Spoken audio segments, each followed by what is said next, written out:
Hello दोस्तों, कैसे हो आप। मैं अंशल ठाकुर आपको अंशल क्लासेज में स्वागत करता हूँ। अभी तक हम लोग एसिड बेस चैप्टर पढ़ रहे हैं। एसिड बेस चैप्टर में मैंने आपको फर्स्ट वीडियो में आर्हेनियस थ्योरी क्या है उसके बारे में समझा दिया। फिर उसके नेक्स्ट वीडियो में ब्रॉन्स्टेड कॉन्सेप्ट को हम लोगों ने पढ़ लिया। फिर नेक्स्ट वीडियो में हमने लक्स फ्लड थ्योरी को देख लिया है। आज की क्लास जो है वो मैं लेविस एसिड बेस थ्योरी, बहुत ही ज़्यादा इंपॉर्टेंट, अगर पूरे एसिड बेस कॉन्सेप्ट में अगर सबसे ज़्यादा कोई इंपॉर्टेंट थ्योरी है तो वह है लेविस एसिड बेस। बहुत सारे क्वेश्चन पूछे जाते हैं और इसकी नॉलेज होना मतलब आपको एसिड बेस के कॉन्सेप्ट को एसिड बेस को अच्छे तरीके से पहचान सकते हो। स्टार्ट करते हैं कि क्या है एसिड और क्या है base according to Lewis. According to Arrhenius क्या है, अकॉर्डिंग टू ब्रॉन्स्टेड एसिड क्या है, बेस क्या है, लक्स फ्लड के अकॉर्डिंग एसिड और बेस क्या है, ये सब कुछ हम लोग पढ़ चुके हैं। अगर आपने वो सब वीडियो नहीं देखा है तो डिस्क्रिप्शन में लिंक मैं दे देता हूँ, आप लोग पहले उस वीडियो को देख लो। पूरी डिटेल में मैंने उसको डिस्कस किया हुआ है कि क्या है एसिड और बेस। ये जो लेविस एसिड बेस थ्योरी है, अभी तक हमने देखा आर्हेनियस ने कहा कि आर्हेनियस के अकॉर्डिंग कि एसिड एक ऐसा सब्सटेंस होता है जो H+ रिलीज करता है। OH एक ऐसा सब्सटेंस होता है जो बेस एक ऐसा सब्सटेंस होता है जो OH- रिलीज करता है। ब्रॉन्स्टेड के अकॉर्डिंग एसिड एक ऐसा सब्सटेंस होता है जो प्रोटॉन डोनेट करता है और बेस एक ऐसा सब्सटेंस होता है जो प्रोटॉन एक्सेप्ट करता है। लक्स फ्लड के अकॉर्डिंग एसिड एक ऐसा सब्सटेंस होता है जो ऑक्साइड को एक्सेप्ट करे और बेस एक ऐसा सब्सटेंस होता है जो ऑक्साइड को रिलीज करे। हमने सारे थ्योरी का अपना अपना मेरिट अपना अपना डिमेरिट देख लिया कि इसकी क्या मेरिट है, इसकी क्या डिमेरिट है, ये कहां कहां पर फेल हो जाते हैं, किन चीजों को वो एक्सप्लेन नहीं कर पाते हैं। ये जो थ्योरी है लेविस एसिड बेस थ्योरी, इन्होंने अभी तक जितनी भी चीजें आई, किसी ने H+ की बात की, किसी ने प्रोटॉन की बात की, किसी ने ऑक्साइड की बात की, इन्होंने पहली बार दुनिया को ये कहा कि एसिड एक ऐसा सब्सटेंस होता है, एसिड एक ऐसा सब्सटेंस होता है जो ऑक्साइड जो electron pair of electron accept. Acid एक ऐसा सब्सटेंस होता है विच कैन एक्सेप्ट, ऐसे करके सही ढंग से लिख लेना, which can accept a pair of electron. A pair of electron acceptor लिख लो कि जो पेयर ऑफ इलेक्ट्रॉन को एक्सेप्ट करे, हमेशा याद रखना है पेयर में ही एक्सेप्ट करेगा, अदरवाइज वो नहीं करेगा। बेस एक अगर ये एक्सेप्ट करेगा तो आपको अब पता चल गया कि बेस एक ऐसा सब्सटेंस होता है अकॉर्डिंग टू लेविस जो पेयर ऑफ इलेक्ट्रॉन डोनर, जो इलेक्ट्रॉन को डोनेट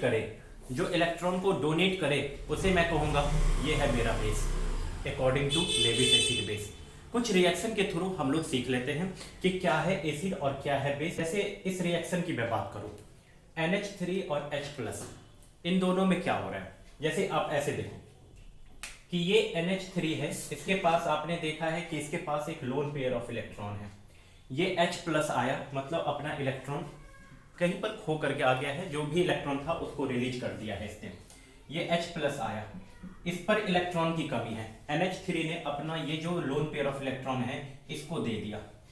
अब आप बताओ, यहां पर NH3 ने अपना लोन पेयर इलेक्ट्रॉन दिया और हाइड्रोजन ने एक्सेप्ट किया, तो लेविस के अकॉर्डिंग NH3 क्या हुआ। आपने कहा सर जिसने इलेक्ट्रॉन पेयर दिया वो तो मेरा बेस हुआ, तो मैं ये कह सकता हूं कि NH3 इज अ बेस, और जो इलेक्ट्रॉन पेयर एक्सेप्ट करता है वो तो मेरा एसिड होता है, तो मैं ये कह सकता हूं कि यहां जो H+ है वो मेरा एसिड है और ये दोनों मिल करके NH4+ बना देंगे। यहां पर मैं समझ गया।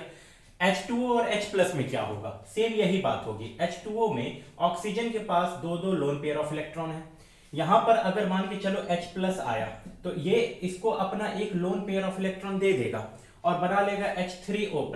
तो अब अगर मैं आपसे पूछूं H2O क्या हुआ, आपने कहा कि सर इसने अपना पेयर ऑफ इलेक्ट्रॉन, जो लोन पेयर ऑफ इलेक्ट्रॉन था, एक हाइड्रोजन को दिया एक पेयर, तो ये जो जिसने अपना इलेक्ट्रॉन दिया वो मेरा हो जाएगा बेस और जिसने इलेक्ट्रॉन पेयर एक्सेप्ट किया वो मेरा हो जाएगा एसिड। मैं यहां से भी समझ गया कि H+ मेरा क्या है, एसिड है। अब यहां पर CO2 और OH, अभी तक देखो लक्स फ्लड के अकॉर्डिंग भी हमने CO2 को डिफाइन नहीं किया था कि CO2 क्या है, एसिडिक होगा या बेसिक। अब यहां पर आप देखो CO2 के बारे में सोचो, CO2 का मतलब C डबल बॉन्ड O और C डबल बॉन्ड O। अब यहां पर क्या होता है कि आपको पता है कि ऑक्सीजन एक इलेक्ट्रोनेगेटिव एटम है, वो अपना इलेक्ट्रॉन खींचता रहता है। तो यहां पर एक समय के लिए क्या होता है कि ऑक्सीजन अपना इलेक्ट्रॉन खींच लिया, तो अब क्या हुआ, इस कार्बन के ऊपर इलेक्ट्रॉन की कमी हो गई और इस ऑक्सीजन के ऊपर इलेक्ट्रॉन एक्सेस में आ गया। जैसे ही इसके ऊपर इलेक्ट्रॉन की कमी हो गई, यहां पर OH माइनस, माइनस का मतलब है कि इसके पास एक पेयर ऑफ इलेक्ट्रॉन है, ये कहीं से डाका डाल के चोरी करके आया है, इलेक्ट्रॉन को चुरा के आया है, इस वजह से इसके ऊपर माइनस है। तो अब ये अपना माइनस कहीं पर तो छुपाएगा, जैसे नहीं होता है कि कोई चोरी करके आया अपना कहीं पर छुपाएगा धन को, तो वही सेम बात है कि ये इसके ऊपर जो माइनस है ये कहीं पर अपना छुपाना चाहता है। तो इसको अपना एक साइट मिल गया कि जहां पर इलेक्ट्रॉन की कमी है। तो ये जो पेयर ऑफ इलेक्ट्रॉन है जो हाइड्रोक्साइड के ऊपर माइनस में, मतलब एक पेयर ऑफ इलेक्ट्रॉन है, ये अपना यहां पर दे दिया। और आप बताओ, अगर OH अपना पेयर ऑफ इलेक्ट्रॉन इसको दिया तो ये बना दिया HCO3 माइनस, HCO3 माइनस। अभी भी इसके ऊपर एक माइनस रहेगा, क्योंकि अभी भी तो डर है ना कि भाई हमारे घर में एक धन है चोरी का छिपा हुआ, तो इस वजह से अभी भी इसके ऊपर माइनस का साइन रहेगा।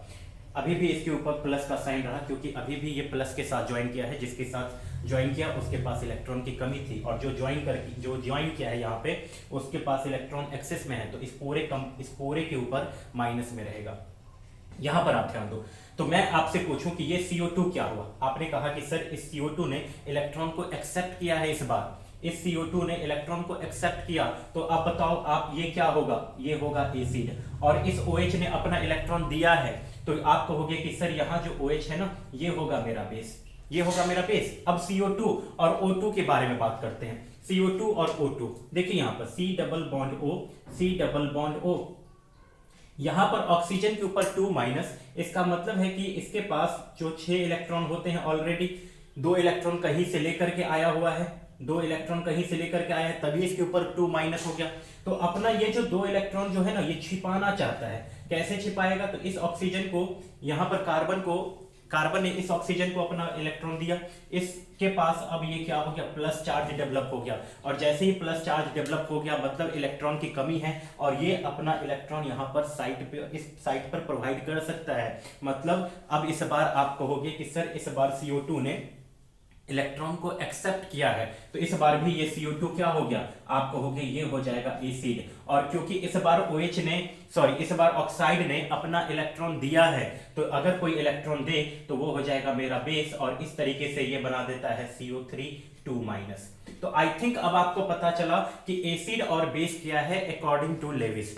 अब हम लोग कुछ और समझ लेते हैं कि एसिड हम किसे कहेंगे और कुछ एग्जाम्पल के साथ, और बेस किसे कहेंगे। आई थिंक आपको इतनी बातें क्लियर हुई है, एक बार स्क्रीनशॉट ले लो आप। आइए दोस्तों, कुछ हम और ये समझ लेते हैं कि अकॉर्डिंग टू लेविस एसिड क्या है और बेस क्या है।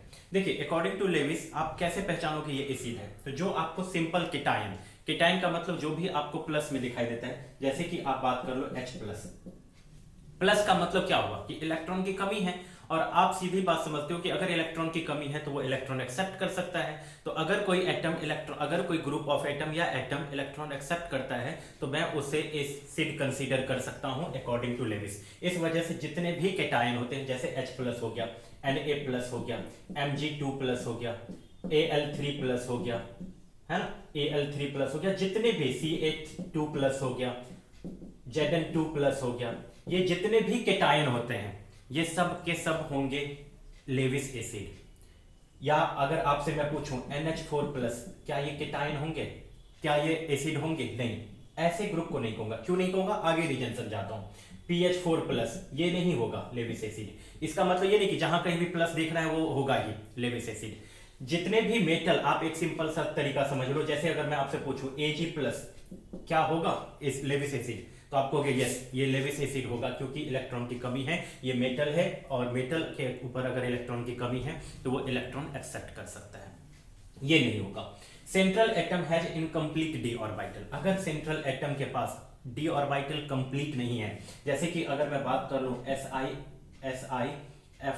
SiCl4, suppose that SiCl4 silicon का एटॉमिक नंबर होता है 14। मान के चलिए मैं आपको समझा देता हूं, सिलिकॉन का एटॉमिक नंबर होता है 14, 1s2 2s2 2p6 3s2 3p2 3p2।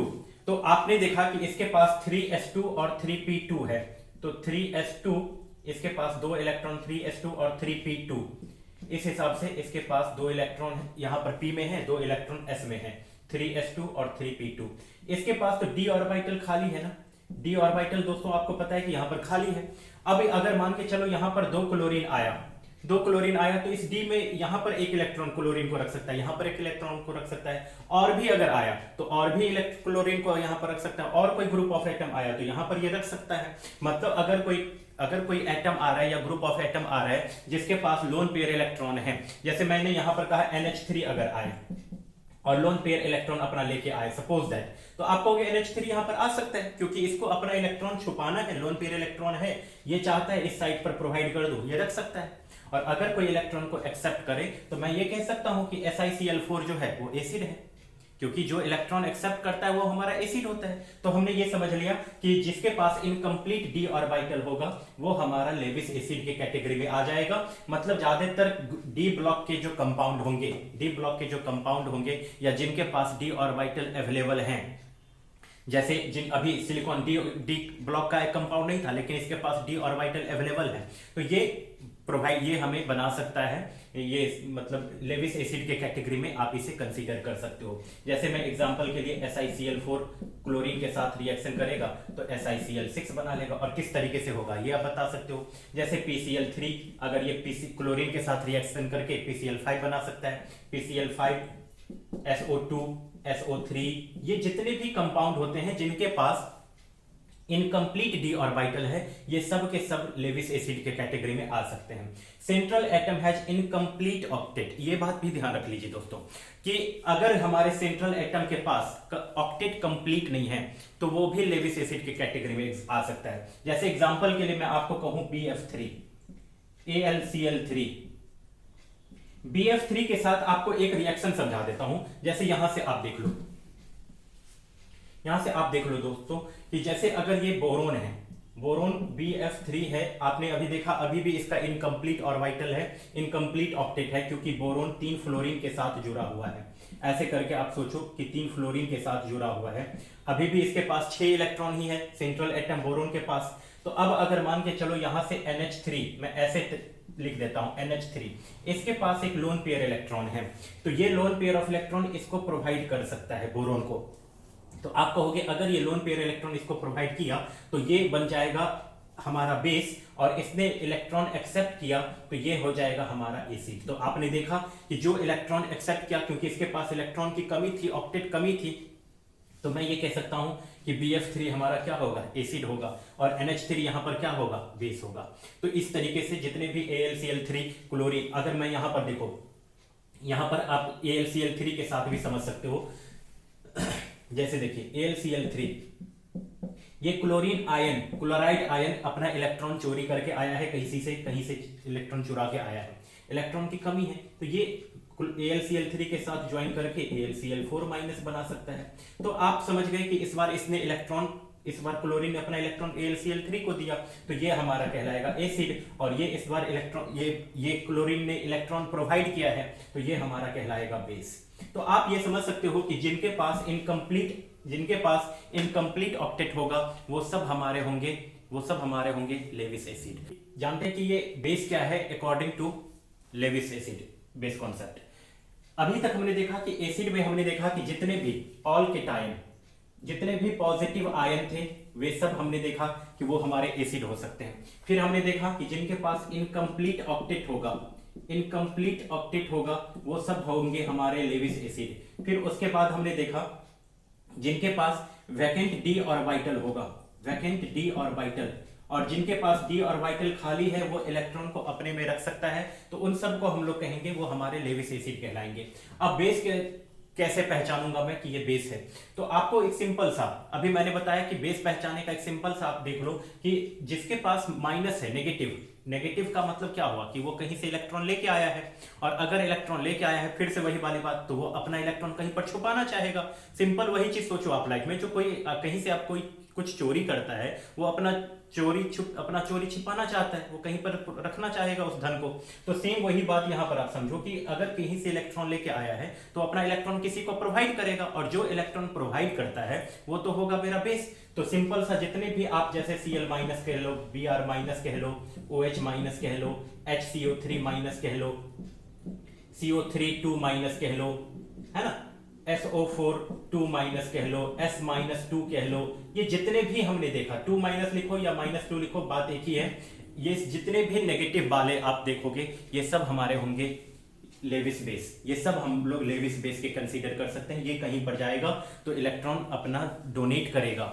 जितने भी न्यूट्रल, कुछ न्यूट्रल मॉलिक्यूल हैं जिनके पास लोन पेयर इलेक्ट्रॉन है, जैसे मैं बात करता हूं NH3, आपने देखा हर सिचुएशन में कि NH3 ने अपना लोन पेयर इलेक्ट्रॉन दिया तो ये होगा मेरा बेस। जैसे मैं बात करता हूं H2O, ये कहीं पर किसी रिएक्शन में अपना लोन पेयर इलेक्ट्रॉन प्रोवाइड कर सकता है तो ये मेरा होगा बेस। जैसे मैं बात करता हूं ROH, मतलब अल्कोहल की मैं बात करता हूं, ROH मतलब methyl alcohol, ethyl alcohol, propyl alcohol, कुछ भी। यहाँ पर जो ऑक्सीजन के पास लोन पेयर इलेक्ट्रॉन है ये किसी को अपना इलेक्ट्रॉन दे सकता है। जैसे मैं ईथर की मैं बात कर लूं, ROR-, मतलब यहां पर भी जो ऑक्सीजन के पास एक लोन पेयर इलेक्ट्रॉन है ये किसी को अपना इलेक्ट्रॉन प्रोवाइड कर सकता है। तो मैं ये जितने भी कंपाउंड जिनके पास जो ग्रुप ऑफ एटम है या उनमें से किसी के पास लोन पेयर ऑफ इलेक्ट्रॉन है तो वो कहीं पर अपना इलेक्ट्रॉन दे सकता है। जैसे साइनाइड Cn-, मैं यहां पर कह सकता हूं Cn-, साइनाइड-।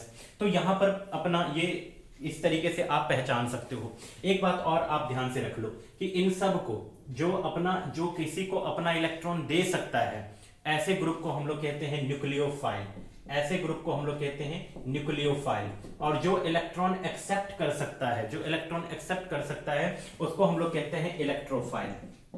तो आप ये बात ध्यान रख लो कि लेविस के अकॉर्डिंग जो एसिड है उसी को मैं इलेक्ट्रोफाइल भी कहता हूं कि वो इलेक्ट्रॉन को एक्सेप्ट कर सकता है। फाइल का मतलब होता है लव, मतलब इसको जो लव है वो इलेक्ट्रॉन के प्रति है, मतलब इलेक्ट्रॉन कहीं से आएगा तो वो इलेक्ट्रॉन को एक्सेप्ट कर सकता है। और ये न्यूक्लियोफाइल मतलब न्यूक्लियस लविंग, न्यूक्लियस मतलब पॉजिटिव चार्ज लविंग, यानी जहां कहीं भी इलेक्ट्रॉन की कमी है ये अपना इलेक्ट्रॉन वहां पर देना चाहता है। तो सिंपल सी बात है, ये न्यूक्लियोफाइल का मतलब हुआ कि जो अपना इलेक्ट्रॉन रिलीज कर सके, मतलब लेविस बेस, और इलेक्ट्रोफाइल जो इलेक्ट्रॉन एक्सेप्ट कर सके, मतलब लेविस एसिड। तो इस तरीके से आप इलेक्ट्रोफाइल को भी समझ गए, न्यूक्लियोफाइल को भी समझ गए।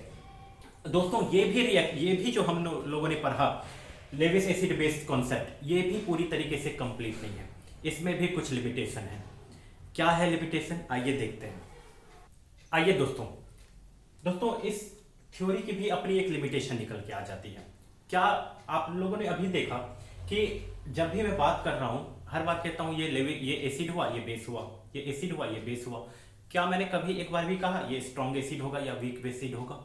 नहीं, क्योंकि लेविस एसिड से आप बस एसिड या बेस को पहचान सकते हो, आप ये नहीं बता सकते कि ये एसिड स्ट्रांग होगा या वीक होगा। जैसे मैंने अभी आपसे पूछा NH3 ने H2O के साथ मैंने रिएक्शन करवा दिया, NH4+ बन गया और प्लस में OH- बन गया।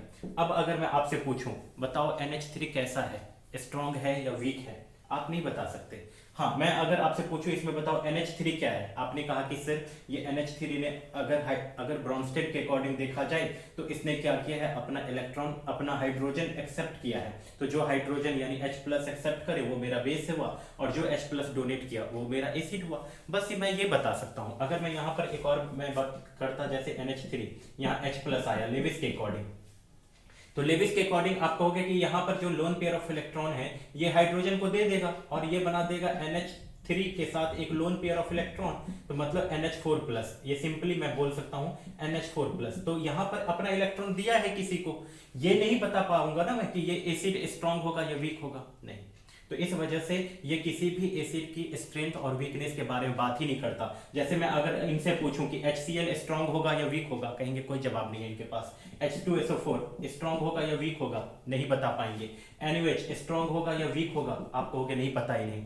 इन्हें इनकी इस मॉडल के अकॉर्डिंग, इस थ्योरी के अकॉर्डिंग आप नहीं बता पाओगे ये स्ट्रांग होगा या वीक होगा। दूसरी इनकी लिमिटेशन निकल के आ जाती है कि ये एसिड बेस रिएक्शन को एक्सप्लेन नहीं कर पाए। जैसे आर्हेनियस की एक सबसे बड़ी आप कह लो मेरिट कह लो कि इन्होंने एसिड बेस रिएक्शन कैसे होता है उसके बारे में बताया कि एसिड और बेस रिएक्शन करके न्यूट्रल कैसे हो जाते हैं, उसके बारे में इन्होंने बताया। NaOH के साथ रिएक्शन किया और बना लिया NaCl और प्लस में H2O, क्योंकि आर्हेनियस के अकॉर्डिंग HCl जो है वो अपना H प्लस प्रोवाइड करेगा, NaOH जो है अपना OH माइनस प्रोवाइड करेगा। तो जो एसिड का जो स्ट्रेंथ H प्लस से था और जो बेस का स्ट्रेंथ OH माइनस से था, वही H प्लस और वही OH माइनस मिलकर के एक H2O न्यूट्रल कंपाउंड बना देता है, और ये Na प्लस और Cl माइनस मिलकर के NaCl सॉल्ट बन जाता है। इस तरीके से ये एक न्यूट्रल कंपाउंड बन जाता है, जो कि आप लेविस एसिड बेस कॉन्सेप्ट से बता ही नहीं पाओगे कि ये रिएक्शन कैसे हुआ। क्या यहां पर किसी ने इलेक्ट्रॉन एक्सेप्ट किया या किसी ने इलेक्ट्रॉन डोनेट किया? नहीं, आप नहीं बता पाओगे। तो इस वजह से ये रिएक्शन, ये जो लेविस एसिड बेस कॉन्सेप्ट है वो किसी एसिड बेस रिएक्शन को नहीं बता पाते हैं। इनकी ये जो थ्योरी है ना, वो एकदम इतना जनरल है, सो जनरल कि मतलब इतना सिंपल कॉन्सेप्ट या जनरल कॉन्सेप्ट आप कह लो कि हर कोऑर्डिनेट बॉन्ड को ये समझते हैं कि ये वहां पर एसिड बेस रिएक्शन हो रहा होगा। हर कोऑर्डिनेट बॉन्ड, जहां कहीं भी कोऑर्डिनेट बॉन्ड बना, जैसे यहां पर मैंने दिखाया आपको NH3 और H प्लस के बीच में NH4 प्लस बन गया, जैसे अभी मैंने H2O और H प्लस के बीच में मैंने कोऑर्डिनेट बॉन्ड बना करके दिखाया। मैंने अभी NH3 और BF3 के बीच में आपको मैंने कोऑर्डिनेट बॉन्ड बना के दिखाया, और हर बार कहा कि NH3 अपना लोन पेयर इलेक्ट्रॉन दे रहा है, तो ये हुआ मेरा बेस, और ये इसने एक्सेप्ट किया तो ये मेरा एसिड हुआ। तो इनको लगा कि हर कोऑर्डिनेट बॉन्ड वाला कंपाउंड एसिड बेस रिएक्शन ही होगा। मतलब हर कोऑर्डिनेट, जहां कहीं भी कोऑर्डिनेट बॉन्ड बनेगा वहां एसिड बेस रिएक्शन ही होगा। मतलब एसिड और बेस ज्यादातर कोऑर्डिनेट बॉन्ड बनाते हैं। इनसे पूछा जाए क्या H2SO4, मैं आप ही से पूछता हूं, H2SO4 कोऑर्डिनेट बॉन्ड बनाएगा क्या? कहीं पर ये कोऑर्डिनेट बॉन्ड बनाएगा? इलेक्ट्रॉन एक्सेप्ट कर सकता है? आप कहोगे नहीं, यानी कोई इसको इलेक्ट्रॉन प्रोवाइड नहीं करा, तो अकॉर्डिंग टू लेविस ये एसिड है ही नहीं। अकॉर्डिंग टू लेविस ये एसिड है ही नहीं, क्योंकि H2SO4, HCl, HNO3 ये सब कोऑर्डिनेट बॉन्ड बनाता ही नहीं है, ये सब कोऑर्डिनेट बॉन्ड बनाता ही नहीं है। और अकॉर्डिंग टू लेविस कि भैया जहां कहीं कोऑर्डिनेट बॉन्ड बनेगा वहीं पर होगा एसिड बेस रिएक्शन, ऐसा तो है नहीं।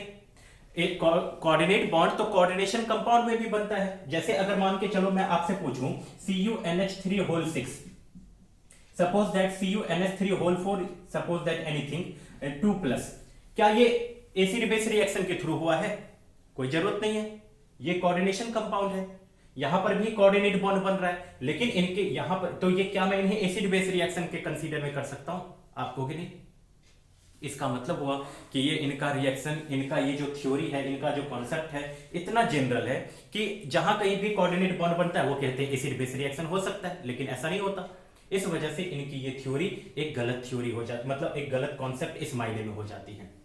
तो दोस्तों हमने यही सीखा है और यही मैंने बताया कि कोई भी परफेक्ट नहीं है। जैसे हम आप में से कोई भी परफेक्ट पर्सन नहीं है, उसी तरीके से ये सब भी कोई परफेक्ट नहीं है। आपको एसिड बेस रिएक्शन को साथ में लेकर के पढ़ना पड़ेगा, साथ में लेकर के आपको आर्हेनियस, इस वजह से आर्हेनियस थ्योरी इतना कमजोर होने के बावजूद भी आर्हेनियस थ्योरी फेमस है, क्योंकि आर्हेनियस थ्योरी स्ट्रेंथ के बारे में भी बता देता है। एसिड और ज्यादातर देखिए H2SO4, HCl, HNO3 इन सब के बारे में बताता है कि ये एसिड है, लेकिन देखिए लेविस एसिड थ्योरी नहीं बता पाएगा ये एसिड है। लेविस एसिड बेस थ्योरी बहुत सारी चीजों को ये मतलब स्ट्रेंथ नहीं बता पा रहे हैं, स्केल नहीं बता पा रहे हैं कि वो स्ट्रेंथ होगा या वीक होगा, एसिड बेस रिएक्शन को नहीं बता पा रहे हैं। इस वजह से अभी भी आर्हेनियस थ्योरी एक फेमस थ्योरी होती है। तो इस वजह से आपको क्या करना है कि सारी थ्योरी को साथ में लेकर के कवर करना है। यहां से एक बात आपने एक बात और ध्यान दिया कि ये NH3 जो है ये लेविस के अकॉर्डिंग भी बेस हुआ कि इसने अपना इलेक्ट्रॉन प्रोवाइड किया, तो लेविस के अकॉर्डिंग भी बेस है, लेविस के अकॉर्डिंग भी बेस है और ब्रॉन्स्टेड के अकॉर्डिंग भी बेस है। मतलब NH3H+ एक्सेप्ट भी कर सकता है, अपना पेयर ऑफ इलेक्ट्रॉन रिलीज भी कर सकता है। तो मतलब मैं ये कह सकता हूं कि जितने भी ब्रॉन्स्टेड के बेस होंगे वो सारे के सारे लेविस के बेस होंगे। लेकिन जैसे यहां पर देखो, यहां पर ऑक्सीजन ने अपना लोन पेयर अपना H+ प्रोवाइड किया, H+ प्रोवाइड किया, तो मैंने ये कहा कि NH3 मेरा एसिड बेस हो गया और H2O मेरा एसिड हो गया। लेकिन इनके अकॉर्डिंग H2O को मैं नहीं बता सकता कि ये एसिड है, क्योंकि H2O इलेक्ट्रॉन एक्सेप्ट ही नहीं करेगा किसी भी रिएक्शन में। जैसे NH3 को इनके अकॉर्डिंग आपसे मैं पूछूं कि ये ब्रोंस्टेड के अकॉर्डिंग एक्सप्लेन कर पाएंगे, सॉरी लेविस के अकॉर्डिंग, क्या आप इस रिएक्शन को एक्सप्लेन कर पाओगे कि ये H2O एसिड है? लेविस के अकॉर्डिंग एसिड होने के लिए वो इलेक्ट्रॉन को एक्सेप्ट करना चाहिए। क्या H2O इस रिएक्शन में इलेक्ट्रॉन एक्सेप्ट कर रहा है? आप कहोगे नहीं, इलेक्ट्रॉन अगर एक्सेप्ट नहीं कर रहा है तो लेविस के अकॉर्डिंग H2O एसिड नहीं है। बट यहां पर तो H2O एसिड है। इस वजह से आपको एक पॉइंट नोट करके लिख लो, एक पॉइंट आप नोट करके लिख लो कि जितने भी ब्रोंस्टेड के बेस हैं, ऑल ब्रोंस्टेड बेस, यहां पर नोट करके इस पॉइंट को आप लिख लो, all Bronsted base are Lewis base. जितने भी ब्रोंस्टेड के बेस हैं वे सारे के सारे लेविस के बेस होते हैं। But all Bronsted acid